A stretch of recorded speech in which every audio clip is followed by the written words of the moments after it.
Hello, everyone. Welcome to this month's panel discussion. I am super excited. We have some amazing guests joining us today. We're talking about a really fun topic, neuroplasticity. And it's kind of tongue in cheek. We've titled this panel, What the Heck is Neuroplasticity? A lot of folks haven't heard the term before, and that's okay. And if you're coming into this conversation with no idea what neuroplasticity is, that is okay. We're excited to have you here.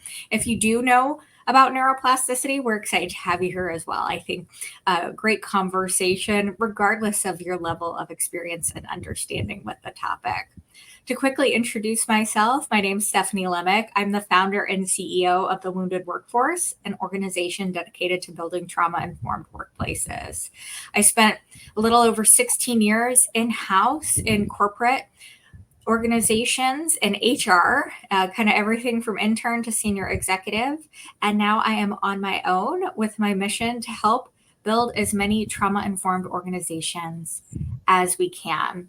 I am going to kick it over to our panelists today and have them introduce themselves. I will go ahead and go clockwise on my screen, and I will have Maud, you introduce yourself first. Thanks, Stephanie. It's an honor for me to be here. Hello, Rita and Larissa. My name is Maud Moreno. I'm actually the founder of Yoga and Movement with Maud. I am a yoga teacher, mindfulness facilitator, and I'm primarily focusing and interested in teaching corporate or office yoga. But I also co-facilitate retreats. I'm a sound bath facilitator, and I teach public classes as well. And that I was in IT for 24 years of my life, and that got disrupted by a medical journey, neurological in nature. And I think that I'm looking forward to sharing that personal and professional journey to you all in terms of like neuroplasticity and how it helped me get here as part of my healing process. So nice to see you. Amazing. So great to have you here, Maud. And Maud and I have known each other for a while. We actually met when we were doing our MBA program at the same time. So grateful to have had her support along this journey and to have her joining the conversation. Larissa, welcome. Hi, nice to be with you all. I'm Larissa Kundenmall, and I am the CEO and founder of Lumanity Leadership Coaching.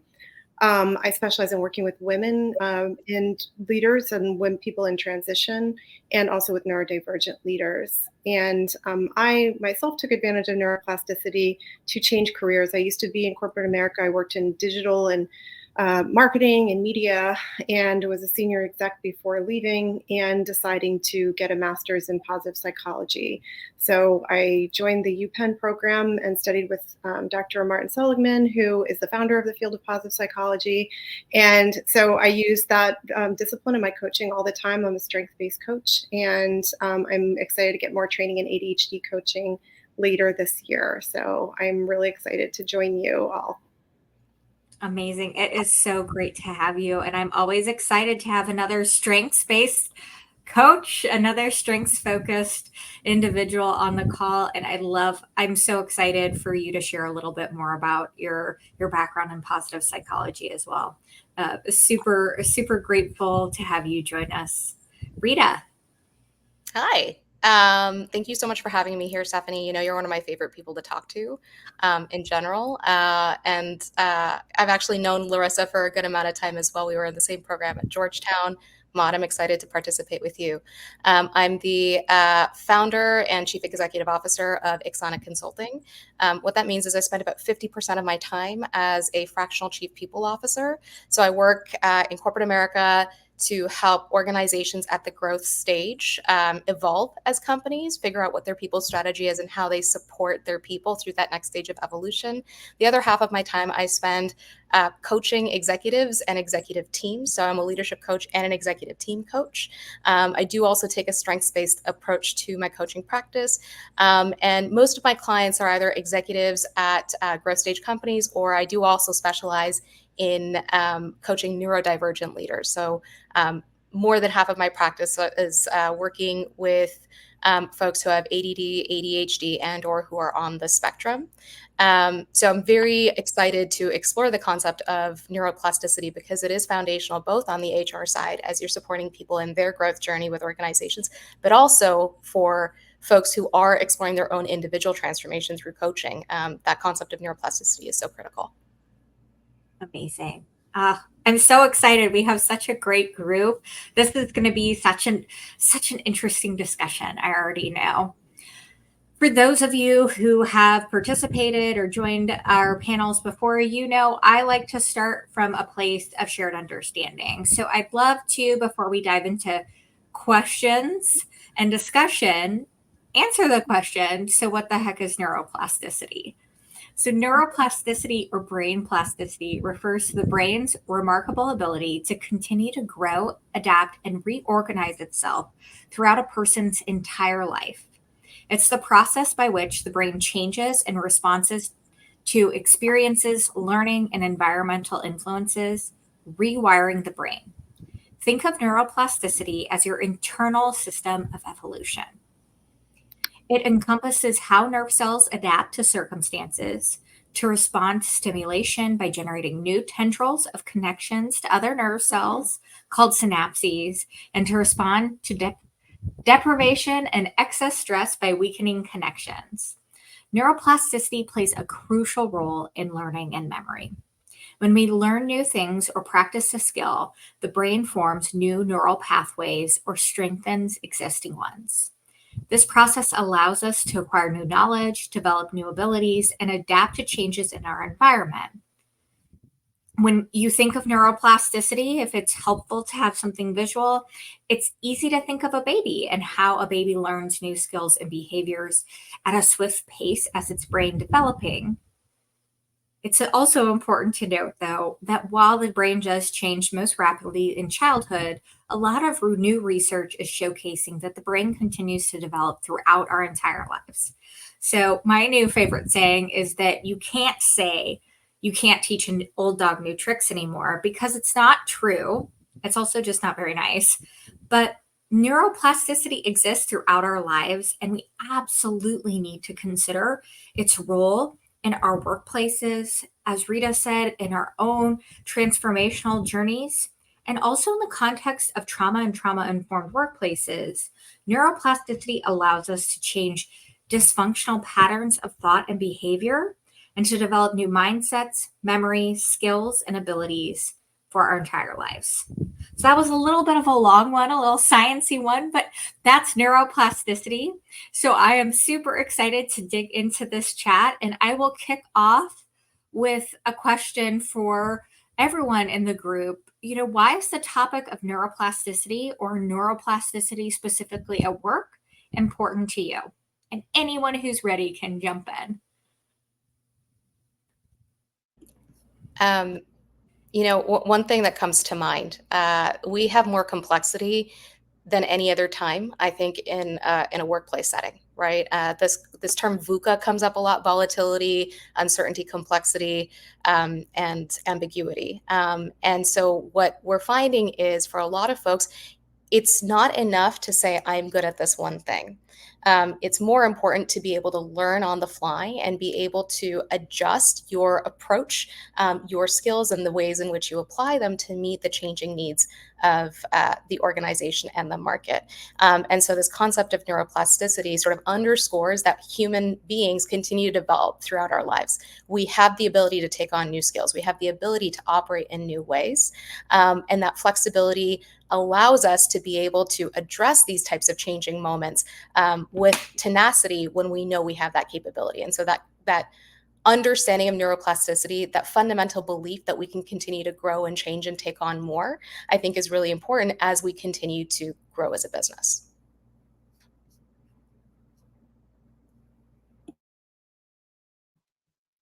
Cool. For me, it's a two-pronged answer, Stephanie. So I'm trying not to make my answer lengthy, but I'm thinking about it from like a general, like, workplace standpoint, like everything that Rita had mentioned, but just maybe a few things I would add, in terms of like continuous learning and adaptability, and just not just the organization, but the employees themselves and individuals believing that they can change the way they think, they can be more adaptable, and that the skills that they came with upon being employed and hired in the company, it may not stay that way, and it should not stay that way because there's so much room for growth.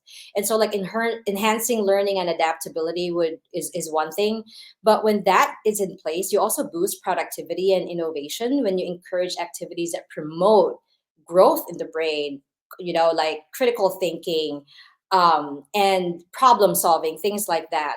It makes the employees feel like, oh my gosh, I'm growing not just as an employee, but as a person in general, which improves mental health, well-being, your sense of confidence in your deliverables at work. That fosters employee engagement and satisfaction in the end. But employees see that their workplace is invested in their cognitive and personal development, then they'll feel more valued and engaged. And there is ROI in that. We've talked about that. Um, and of course, without forgetting, like, supporting diversity and inclusion for sure. Like, I think everyone here is an advocate and sort of a steward in terms of in making sure that diversity and inclusion exists in the workplace and even in our clients, because I think we all here own our own businesses, right? So recognizing that everyone has different learning styles and cognitive strengths, like, it allows organizations and teams to create more inclusive training, development programs, adaptable work environments. Like, as long as we just don't have this blanket approach that one thing works for everyone, that type of mindset, right? Like, in the workplace, just a general standpoint, I think that's why it's important. It drives organizational change. It enhances leadership and management practices, long-term organizational success, right? Um, and that's from an organizational standpoint. But for me, from a personal standpoint, because I know you also asked why it's important to us, and not just in terms of work, it was very, very important for me to realize that neuroplasticity of therapies was really key to my healing. And so, even coming from corporate America, I know, Larissa, you had shared that as well.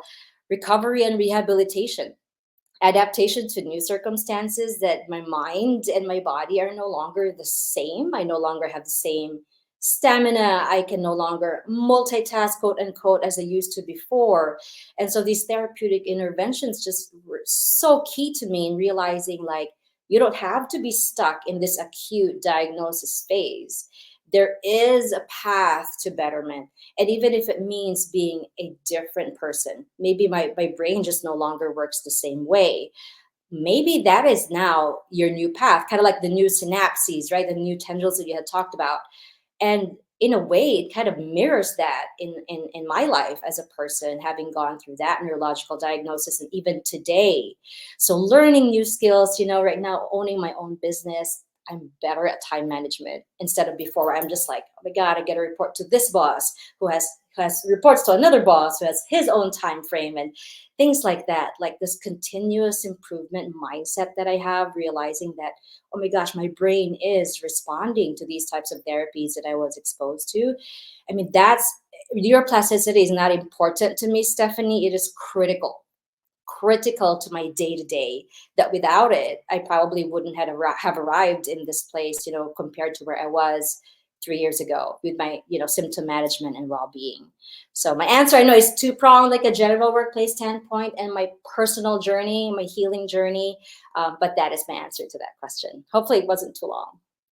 It was fantastic. Thank you for sharing that. That was great. You both touched on such important points, and I echo them. I think I would add that, in addition to the VUCA environment that we're in, we're just under constant stress, and that's only ramping up. And so our brains have to continue to adapt and thrive under those conditions, as they're not going to get less stressful over time. I think we've also just come out of a pandemic, if we are out of the pandemic, and that was a collective trauma for us. So what struck me about that time for our brains is the fact that we are used to being a prospecting machine. We think about the future, and that's our default setting. And we were all in a situation where our prediction machines were broken. We didn't have information to predict from. And I think that created a unique kind of stress that we are all still recovering from, and our brains have to adapt and find new ways of getting through something like that. And then, we know there's a lot more diagnoses out there of neurodivergence in the workplace, and being able to accommodate these different neurotypes and really let them thrive. I mean, potential is something that I've studied since I was very young, and I'm so interested in. And to me, it's terrible to think about untapped potential in any form. And I feel like this is key to really leveraging the things that make people thrive at work. And I would not have gone to graduate school as I approached my 50s if I didn't believe in neuroplasticity. Such incredible answers. I want to share a little. I'll be brief. So because I'm such a bad moderator because I always try and be a panelist too. But I'll be brief with my response. For me, neuroplasticity is so important.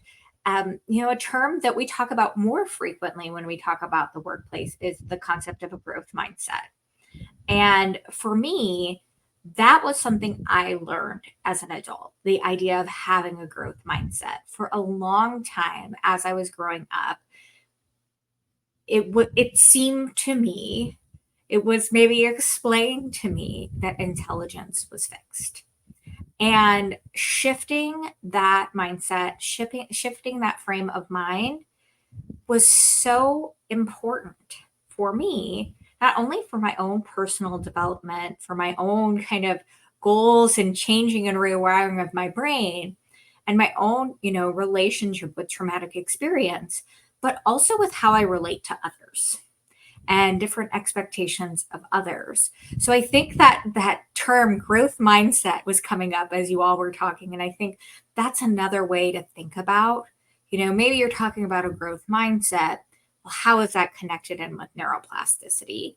And the idea that science shows us that growth learning is possible and how we can leverage that. So that's why it's really personally important to me. For our next question, we've talked about it a little already. We've already hinted at it, but I'd love to talk a little bit more about the potential benefits of fostering neuroplasticity in a really deliberate way in the workplace. So, what are some benefits organizations could see by actually being deliberate about leveraging neuroplasticity at work?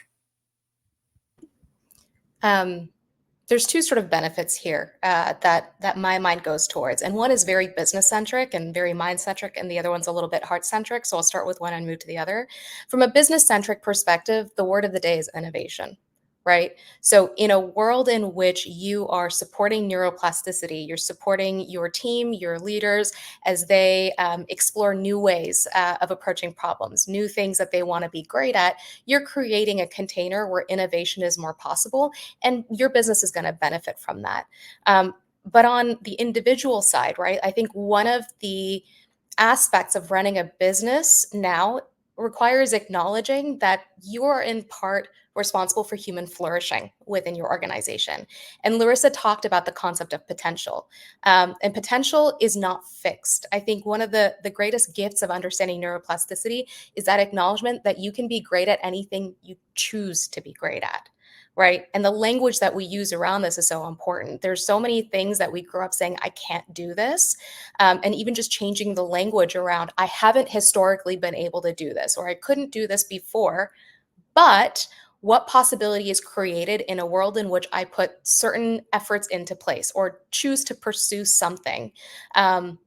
When you depersonalize that thing, right? When you don't include it as part of your identity and you target it as a behavior, you as an organization are creating a space where the individuals have more choice, right? They have more individualism and more choice in what they can be great at. They're more satisfied both with their work life and honestly as a human being because they're able to expand that concept of potential for themselves. And you have a workplace in which people are going to thrive more. They're happier, they're engaged. You're going to reap the benefits of innovation and creativity. And so I think it's it's one of those concepts where as an organization, if you can choose to invest in supporting a space where neuroplasticity is more possible and you're encouraging it and supporting it within your employee population, everyone wins.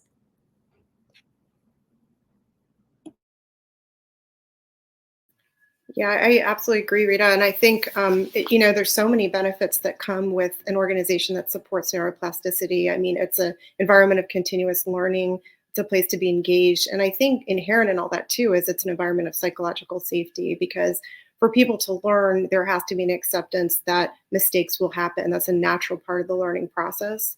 And so an organization that really embraces neuroplasticity is also going to embrace mistakes that come with learning. And I think that ultimately creates that belonging and safety that lets people thrive. Right. I completely agree with what both of you are saying. And I think I hinted on a few things before, but I think I'm going to zone in on one thing too. It's just the boosting of productivity. I think both from an individual and organizational standpoint, you want your employees to be more efficient, right? To know how to work smart, right? Um, and part of that is really neuroplasticity, encouraging problem solving. Like it encourages activities that promote neuroplasticity, leading to enhanced like innovative thinking, and creative thinking, critical thinking, and then driving like the development of like new ideas. And I know, Rita, you talked about innovation, like that is huge. You want smart employees. You want employees that really know and they thrive in that sort of environment where I want to think outside the box. I want to be outside my comfort zone and at the same time be efficient about it. Like, why would you say no to that, right?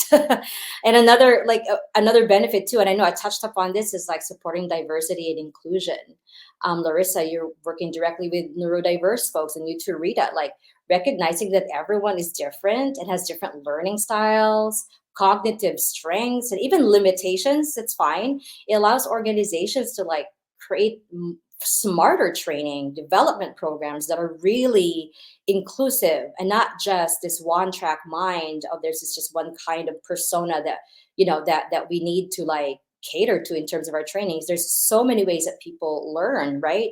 And with that in mind, another benefit is that it makes organizations smart enough to come up with adaptable work environments. What does that look like, right? Like neuroplasticity can help design work environments that accommodate diverse cognitive needs, however that looks like. And that promotes a more inclusive, workplace environment. Some people, may walk in with physical limitations or cognitive skills that may be diverse and different from people. So if one of the benefits is really if you embrace neuroplasticity is then you can be inclusive and like, this is great.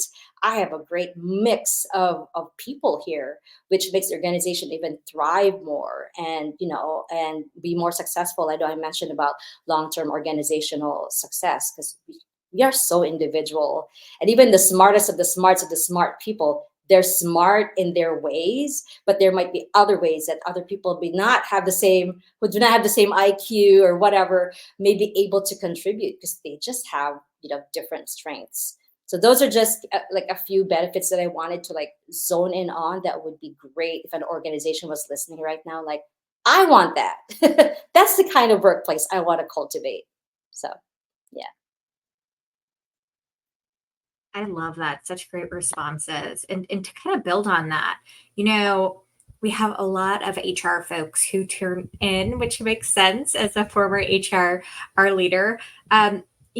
I think about, organizations, leaders, HR professionals looking to enhance employee experience and enhance performance, which you hit on a little bit, Maud. How can you specifically leverage neuroplasticity to enhance employee experience and performance? Are there specific things that leaders, individuals, organizations can do?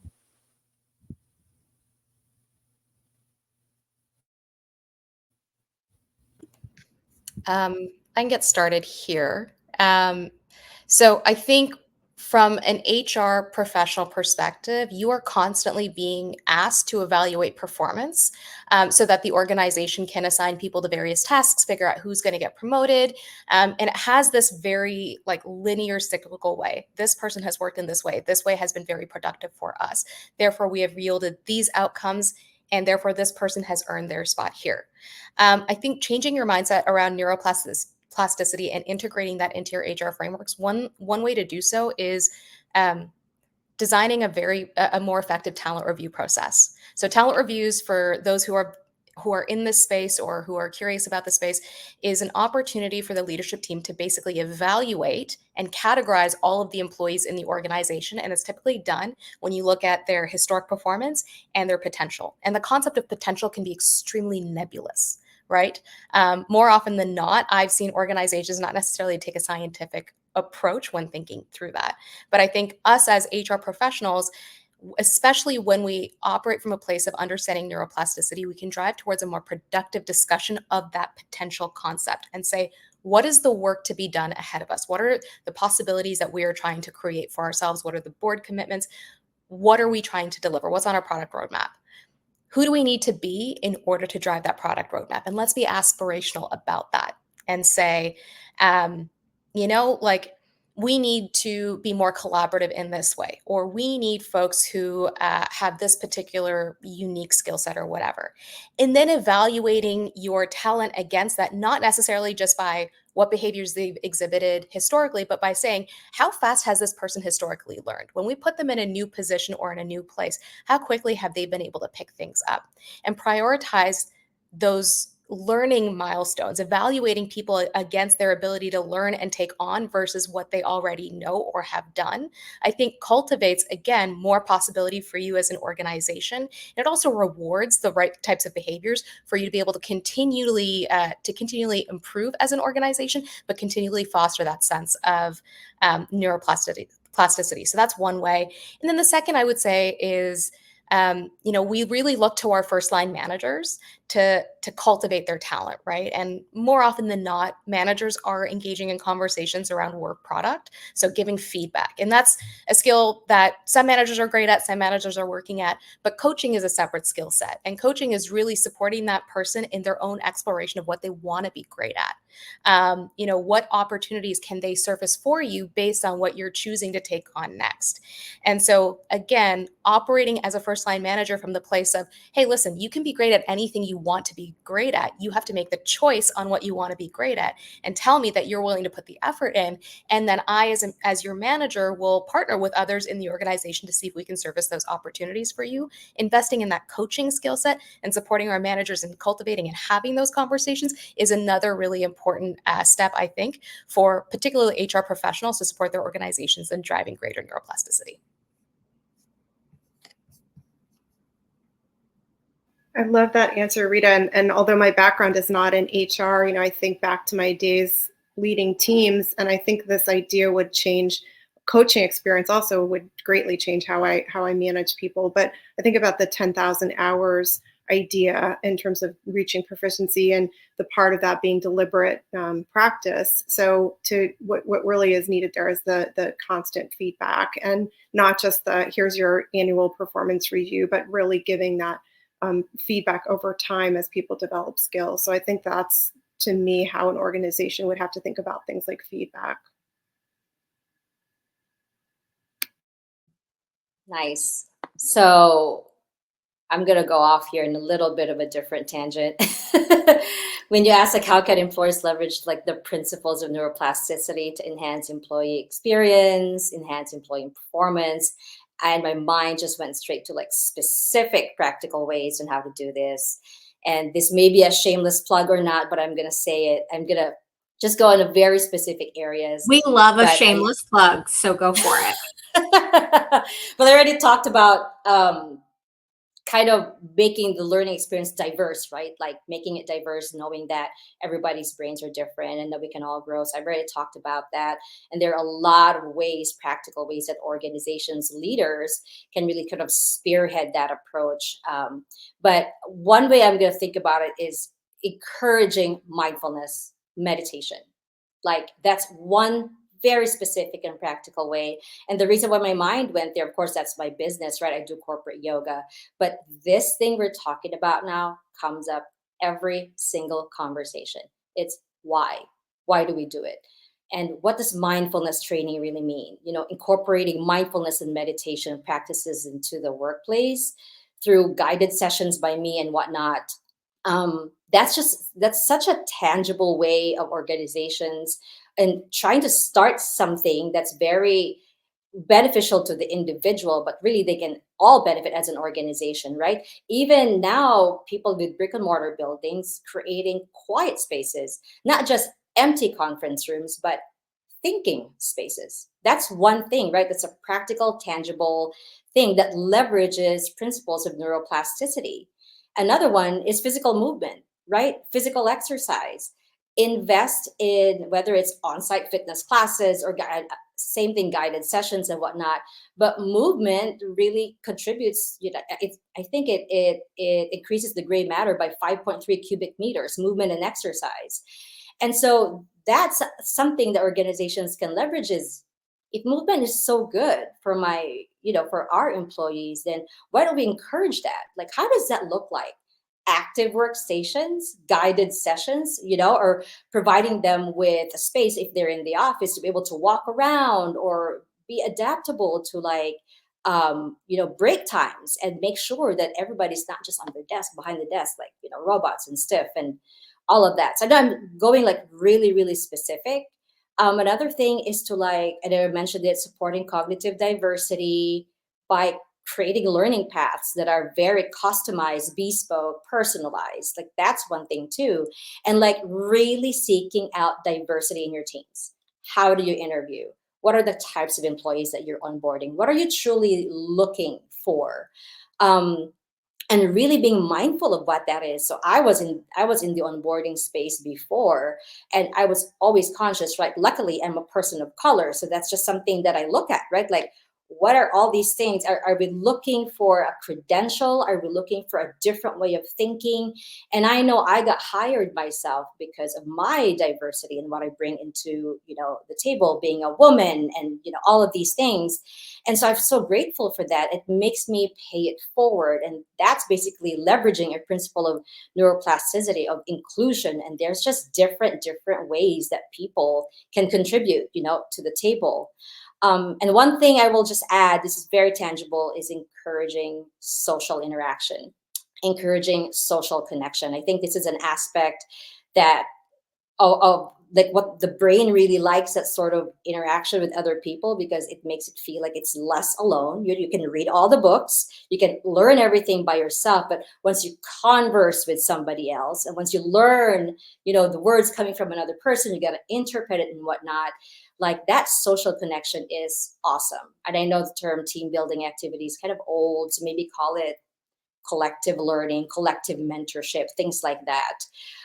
So those are some of the ways that organizations can leverage, neuroplasticity principles. But I know I try to like mention it and come up with examples that are really tangible and very specific, only because it comes up in my discussions and conversations with HR team leads, every day, every time. So Absolutely. I love that. And I love, I share this with people all the time, and I often refer to Maud and the work she does. But imagine investing in a leadership offsite or a strategic planning session and all the stuff going on around outside that, but kind of coming together and maximizing that. I am a big believer in leveraging mindfulness in that moment as you're approaching that meeting. And it's my favorite example because it's like, this is something that's so simple and it can 10x the investment you're already making in this planning, right. because you're taking that moment. So I love this conversation. Also, Rita, you and I should have a whole separate conversation about potential in talent review spaces, because I am on one about that. So coming soon, another wounded workforce conversation about potential. I got you. Like the number of conversations I've had to have recently, and honestly, the amount of work that goes in on that front end to define what potential means. Like, the more work you put into that phase, the more concrete you're going to be, but it's also centering your organization around the concept of like, we are growth, like we are wired to grow. And by the way, that's one of my favorite books as well on the topic of neuroplasticity, is Wired to Grow by Dr. Britt Andrietta. But like, fundamentally, we as human beings are wired to grow, are wired to take on more, to change, to evolve. And so as an organization, like as a people professional, making sure you're centering the rest of the leadership team around this principle when you're talking about the concept of potential is critical to make sure you're doing right by your employees. I love that. Yeah, we definitely do have to have that follow-up conversation. Otherwise, we'll rabbit hole. This is so great. So one thing I want to talk about is something that comes up a lot when we talk about organizations is change. Makes sense? Change is kind of omnipresent. Change is also something that organizations and employees struggle with frequently. So how can employees overcome resistance to change and at the same time make sure they're taking advantage of that ability of our brains to adapt? So how does that concept of change management interconnect with neuroplasticity when we think about work? I spent the first decade of my career as a change practitioner working in Big Four consulting firms, and I'd go in for these massive transformations. Like, Microsoft is changing their supply chain and accounting ways of working, and let's devise this massive plan with communications and engagement and leadership alignment sessions and all of these different things. And they'd typically be like massive programs with a lot of different touch points. And I will say, and again, most of that is based off of the Cotter model or Prozi. There's a lot of science and research that goes into these things. But what I will say is we currently have four different generations that are currently operating in the workforce, and their ability to adjust and the tools that they need to be able to adjust or their expectations are all a little bit different. So the traditional models of change management, in my opinion, aren't as applicable. What we need to do is personalize that change experience a little bit more. And so that requires exploring and acknowledging what about a shift or a transformation or a required necessary change in our ways of working, what about that is going to be most difficult for people? Our natural inclination, this comes from a desire to protect ourselves, is to clam up when anything changes. But creating a space where neuroplasticity is the norm already puts in a lot of work towards supporting that organization in adopting new ways of working, right? Because you're talking about, hey, things are changing. We need to be agile. We'll support you as you're continuing to learn and grow in these new ways. The second is, I alluded to this a little bit before, but making sure that the language that you use when you're talking about change, when you're talking about transformation, is conducive to sort of that neuroplasticity. There's a difference between saying I can't versus I haven't yet. And making sure that you're saying, we haven't yet operated in this way. We want to try this out. It's going to be a little bit experimental. This is how we're going to learn and grow from this experience, whether it goes well or not, and we'll continue to be with you on that journey, I think is probably the best way an organization can support their employees through change as we move on. But again, everything needs to be a little bit more personalized these days. And so it all starts from a place of asking the right questions and getting to know your employees and what their needs are. I would add, I've had different change experience than Rita. I was responsible for an in-house agency in a big company and charged with implementing change in that way. And so I saw a lot of different types of immunity to change. One of the things that I think was really important was to really emphasize those small wins very early on, because really it's the belief that things can't change that makes change that much harder. And so making sure that people see it's possible to change and can really honor and celebrate those small wins, both from an organization standpoint, but then on an individual standpoint too. I think to add to that as well, based on my experience, and Rita, you gave a very comprehensive answer, but reflection, like retrospection on the progress, I think where organizations sometimes fail is, you know, they set their minds on something, they share the plan, they execute the plan, and all of these things. And it's almost like the retrospective activities are there just as a perfunctory activity, but there's really nothing that comes out of it. Like, get the feedback, one and done, and then let's move on to the next thing. But I think true reflection, like, and regular reflection as well, taking time to reflect on progress and achievement. So if something did change, if as an organization we did shift something, change something, had a different approach or whatever, and it did, embrace a growth mindset and whatnot, and identifying what strategies have been sort of effective and what can be improved. Also, what strategies did not work out, like being able to pivot and being able to tell people, you know what, we gave this a try, but it didn't work. And being honest about it, it makes employees feel involved as well, and like makes them feel like, oh my gosh, I am part of this, and it makes them less resistant to change, right? If we're all kind of in this together, and like celebrating milestones is one too, like not just like I said, a perfunctory thing that you do, but small wins, milestones. I know, Larissa, you kind of mentioned this a little bit, maintaining that level of motivation to reinforce positive behavior, to reinforce repetition and retention. Like that is huge. Like I can remember, in my corporate past, that no matter how drudgerous the week was or whatever, but if there was something that got brought up, like you did this team did that, whatever, it just makes you want to embrace whatever's coming. Even if it involves maybe, I don't know, a major layoff, not in my company, but like even if it involves something that's really beyond your control, and it's big and it's nebulous and you can't really grasp it, it keeps you forward facing and positive while you're working there.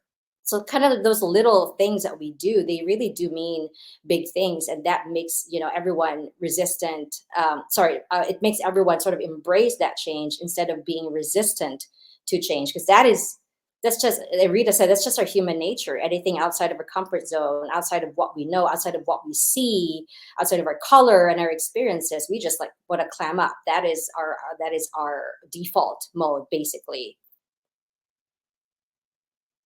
Can I just add? Absolutely. Of Yeah.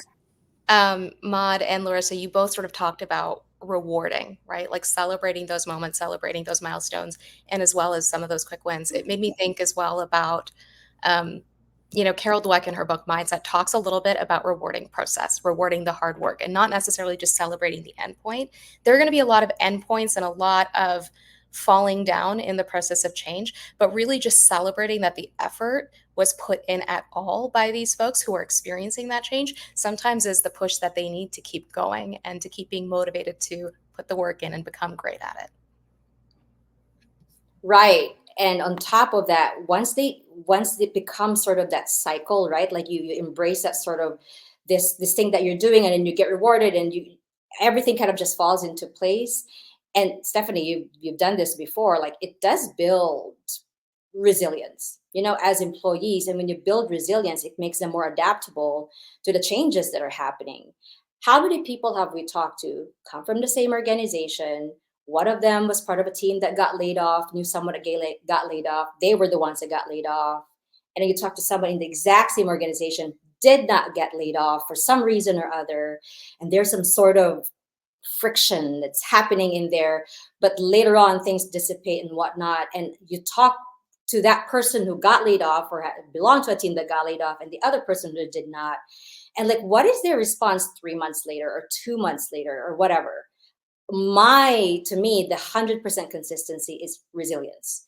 The person that left, the person that did not get to leave or was able to, retain their job, they're now able to emotionally regulate better to these types of response, these types of events that are beyond their control. And that's almost like inadvertently building resilience when you do have employees that are now able to emotionally regulate, not just mentally, but emotionally regulate with the changes that are happening, right? And it makes it kind of wakes up also like their problem solving.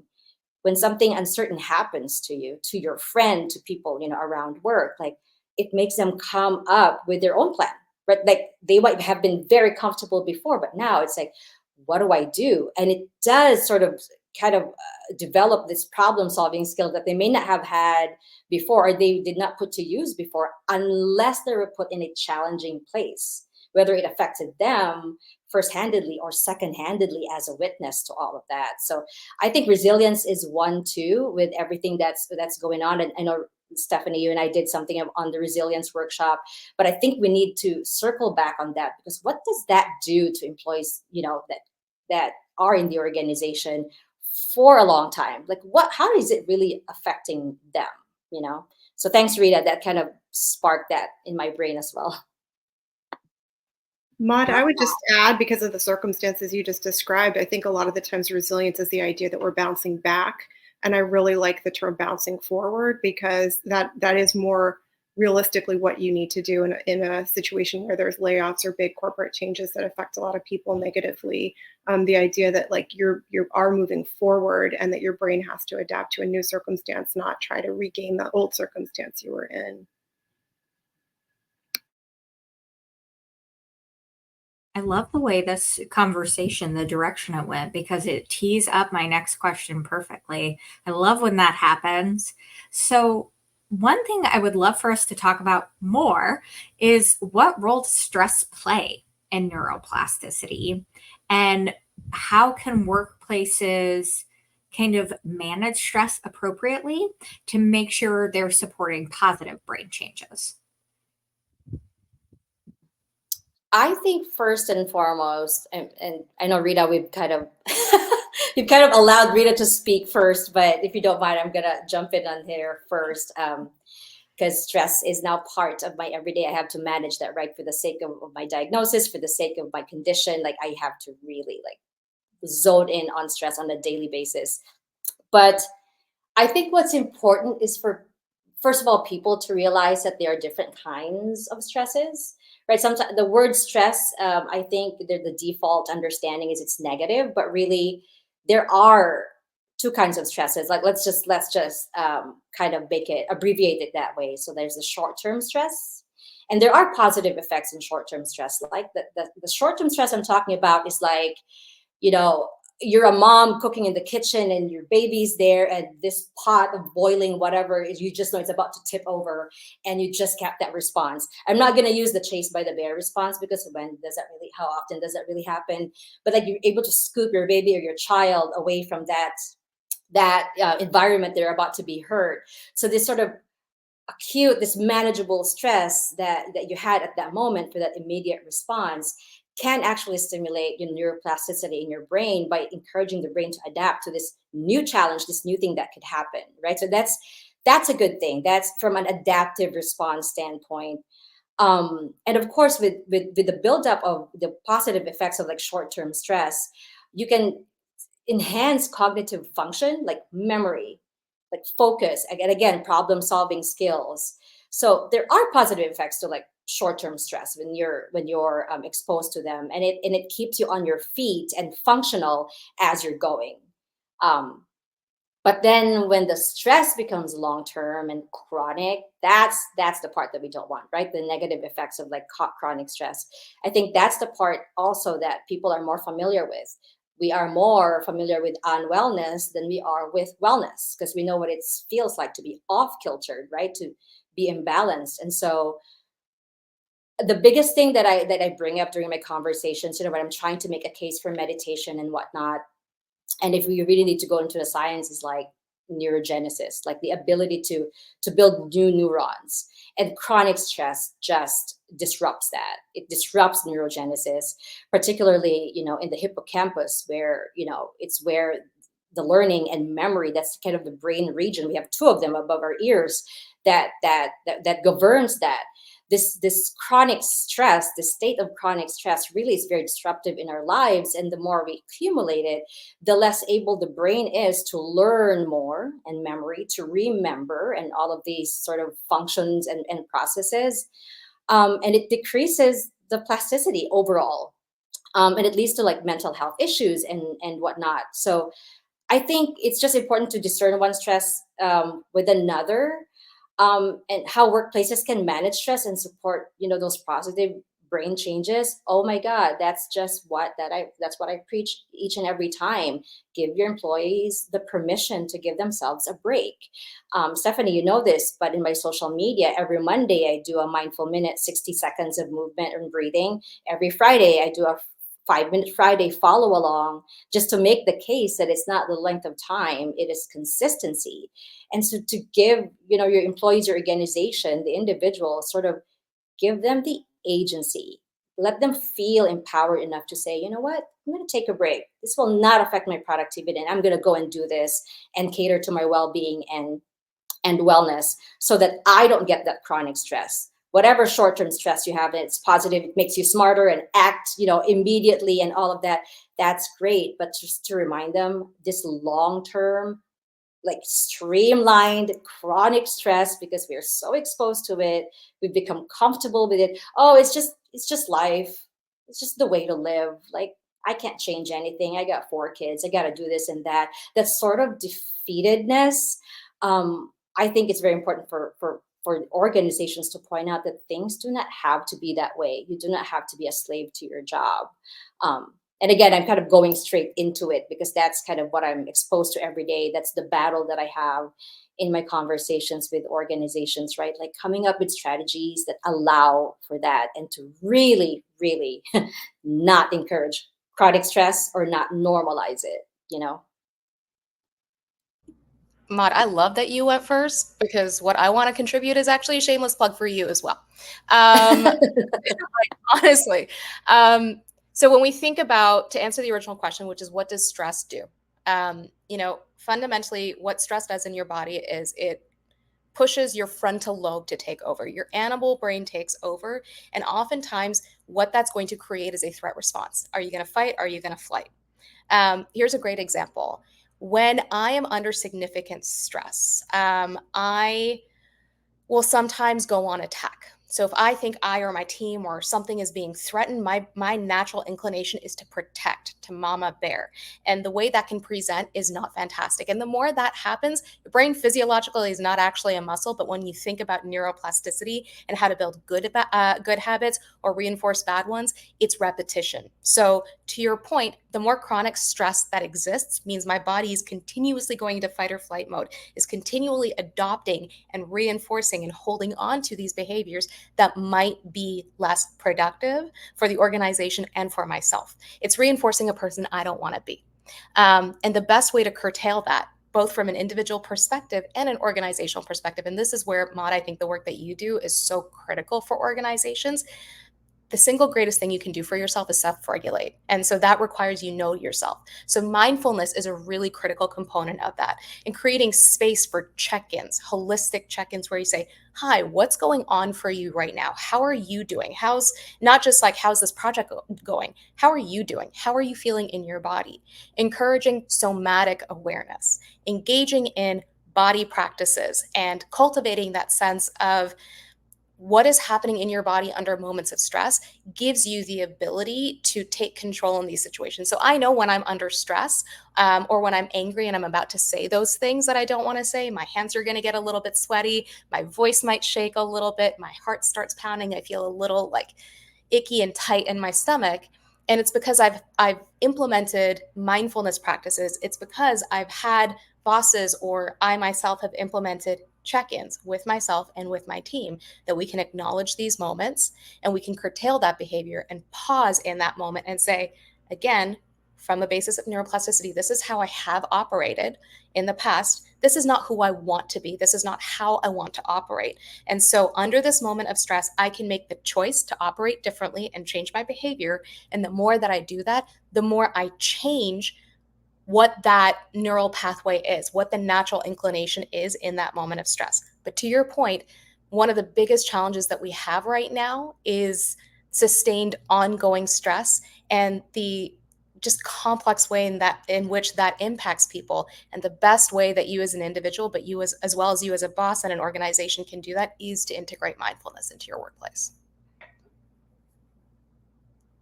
I'm going to put in a plug for Maud as well. I think the work you're doing is so important, and agree with you, Rita. It's you've heard the expression neurons that fire together wire together, and that's what happens is that we, with chronic stress, we just keep reinforcing the same neural pathways again and again, and the ones that we don't want to reinforce. So I think mindfulness can be a formal program like the types of programs you probably do, Maud, or it can be even smaller practices that are integrated throughout the day, like pause practices, which are what some of my clients do in our work together. And, Rita and I did our coach training together, and it was only when we learned about somatic practices that I realized how much I actually live above the neck. And that's, I think, true of a lot of people. It's just we spend so much time on like these cognitively demanding tasks that we really lose touch with our body altogether. So just things that help you ground and remember that you have a body. I think, we're starting to see best practices too around things like stress management, like people changing their email sign off to say things like, my work hours might not be your work hours. So starting to, stop normalizing that high stress, always on, response that we've all been conditioned to have, and kind of bringing some reality back to that is what it seems like I'm seeing more of. So fantastic. Right. Oh my goodness. I feel like this I'm could gonna be like a college credit hour course, you know. So good. This is so good. Maud, did you have something to say? I want to be mindful of time as well. So Yeah, that's right. But just real quick, since both Rita and Larissa talked about, being somatically aware and somatic practices, I just taught a somatics workshop with a sound bath, and one of the students who went was like VP, higher echelons, like really, she's kind of a brainiac. And she shared with me, she's like, you would think with my position that I could give myself agency and the freedom to make a decision to make these changes. She said, no, I'm still waiting for someone to tell me what to do. And so I always tell people, like, the yoga doesn't happen in the 1 hour that I'm here with you. Like that, we're moving, we're breathing, and I'm guiding you. It's the rest of your 23 hours out there, your 16 hours of wakefulness. How are you sitting? What are the words that you're telling yourself, words that you're sharing with other people? What are you learning? What are you accumulating? Like, that's the yoga. That's the part that gets gooey on a daily basis. So I love that both ladies mentioned somatic, because that's another topic. But awareness, somatic awareness, and knowing how that really affects the brain is a big thing. And it always starts with giving people the permission, the agency, the empowerment to make changes for themselves, like specifically as employees and individuals, without waiting for their boss to tell them what to do, without waiting for HR to tell them what to do. Like, being in an environment that you as an individual can do things and you can thrive in your little local environment, as well as like in the organization that you belong to. So it's just a little light bulb in my head right there I wanted to share. amazing. So this has been such a great conversation. I feel like we could talk for 2 more hours about this topic and then on several other topics as well. I would love to, if each of you could share for our listeners who are interested in learning more about neuroplasticity in general, about neuroplasticity at work. Maybe someone is super interested now about learning more about kind of somatic experiences. What recommendations do you have for folks to go and do some learning offline?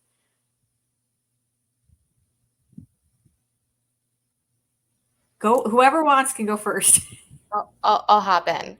So I'm a big reader. So I'll say there were two books I mentioned earlier. Wired to Grow by Dr. Britt Andrietta, and Mindset by Carol Dweck are a really great place to start in sort of really understanding neuroplasticity and the virtuous cycle that you can create for yourself. The other things I'll say, again, I'm going to double down on the mindfulness. Even just that 1 minute, cultivating a 1 minute meditation practice for yourself over the course of the day, where you can check in and pause and self-regulate, gives you more agency and more choice in how you want to respond to things. And then the last recommendation I'm going to make, and I think this is particularly important for folks who are in senior leadership, and who are trying to cultivate greater neuroplasticity on their teams. When Larissa and I were at Georgetown, one of the sort of recommendations and requirements of the program is we take on a new task or skill. So like, I decided I was going to learn how to play guitar.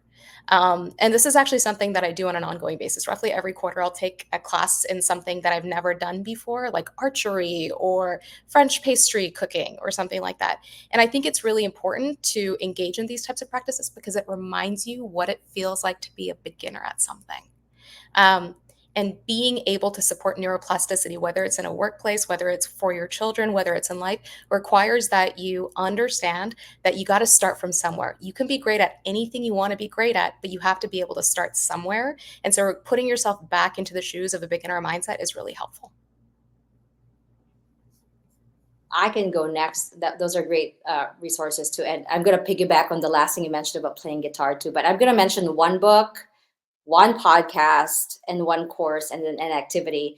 But the book, of course, this is the very first book that I read. That was sort of became my intro. I read this every day when I used to be able to do hot Epsom salt baths, and I would just like flip through a chapter a day. But it's The Brain That Changes Itself. Like that is the most, I guess, popular neuroplasticity book. And it's Brain That Changes Itself, and it's stories of personal triumph from the frontiers of pain science. And I think it's by Norman, is it Dodge? I forget his last name. I'm sorry, but I know his first name is Norman. And there's some storytelling there of some successes and compelling stories and case studies that go along with it. A podcast that I've listened to as well is like the Brain Science podcast by Dr. Campbell. This time I remember her last name, but I don't remember her first name. But they have discussions, and they have neuroscientists and researchers that they feature. And it's always very interesting because I just feel like I'm the dumbest person listening because I learned a lot of new things. But one thing that I did also before was I took this online course from Coursera, and it's called Neuroscience and Neuroplasticity. And it might have been sponsored by the University of California in Irvine. It's just an online course, that provides an introduction to what neuroplasticity is. So it was very interesting, because I got interested in studying about neuroplasticity a year or two before my diagnosis. So it was like great timing. And then now to piggyback on Rita talk about playing guitar, I always tell people learn a different language. I mean, I am bilingual and multilingual, and I cannot even tell you the benefits of it, right? Of just being able to relate to people, not necessarily the same language, but when I meet someone who struggles with a language, because I'm bilingual, I can mix the nonverbal stuff. I have empathy towards that because I learned how hard it is to translate this from that. And how do you present that to the world, being someone in a place where they're not comfortable in, or a language that they're not comfortable in. And so that beginner mindset, I always tell people, like, if you want to feel stupid, learn a different language. Or like you're doing, Rita, pick up an instrument and just be intimidated by it. And like, oh my God, I feel like a nincompoop, but guess what? This is good for my brain. But I got raised by a language teacher. So I always say, like, try Babel for a month, do French now and Spanish later or whatever. And just like, things will fire up in your brain that never have, because you just kind of feel like awkwardly trying to learn something new. So yeah, that's what I would add. I love these recommendations. And as far as being multilingual, I've taken 3 different languages and I am fluent in none of them. So from a language learning perspective, I don't feel very successful. I'm going to first start with the sort of the hack, or whatever the tip I would give as far as building neuroplasticity is just, viewpoint diversity and having lots of conversations, which is easier if you're an extrovert probably. But just I find that my brain keeps very active by just talking to people a lot. I am known for my long Uber conversations. The folks at Georgetown often made fun of that with me. But it keeps my brain working. Any kind of social connection is great for that, building that skill.